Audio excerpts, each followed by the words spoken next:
রাজনীতির ময়দানে যারা কাজ করেন, বিভিন্ন দলের মধ্যে মতের পার্থক্য থাকা খুবই স্বাভাবিক, এবং এই পার্থক্যের কারণে রাজনৈতিক সিদ্ধান্ত ভিন্ন ভিন্ন হয়। বিভিন্ন দলের বিভিন্ন রকম রাজনৈতিক সিদ্ধান্ত হয়, এবং এক দলের সিদ্ধান্ত আরেক দলের নিকট গ্রহণযোগ্য হয় না। এটা হয়েই থাকে, এটা স্বাভাবিক। এই কারণে আমাদের মধ্যে যে দূরত্ব পারস্পরিক, এই দূরত্ব দূর করতে হবে। আর দূর করার পথ এটাই যে অতীতকে ভুলে যাওয়া। আমার বিরুদ্ধে যারা ব্যাপক অপপ্রচার করেছেন বহু বছর থেকে, আমি তাদের অপপ্রচারকে কিছুই মনে করি না।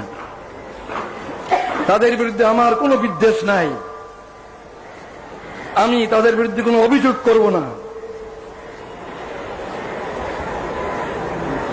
তাদেরকে আমি অনুরোধ করব, আসুন আমরা একসাথে মিলে দেশ গড়ার চেষ্টা করি।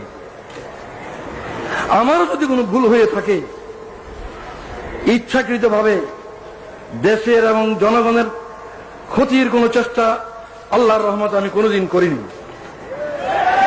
যা ভালো বুঝেছি দেশের জন্য, জনগণের কল্যাণের জন্য করেছি। এরপরেও মানুষের ভুল হয়, ভুল হতে পারে। কেউ আমার কোনো কাজকে ভুল মনে করতে পারেন, তার জন্য তাদেরকে আমি দোষী বলবো না। নবী ছাড়া কে দোষী নয়? দোষ কম বেশি সবারই আছে।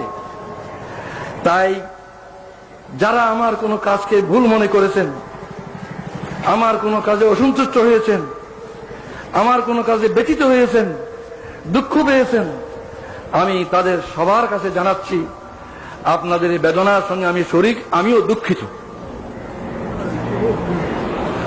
আমি আল্লাহর কাছে দোয়া করি যাতে আমি বাকি জীবন যা কিছু করি কারো মনে দুঃখ না দিই, কারো মনে দুঃখ না আসে এমন ভাবে যেন আমি কাজ করতে পারি। আপনারাও এই দোয়া করুন।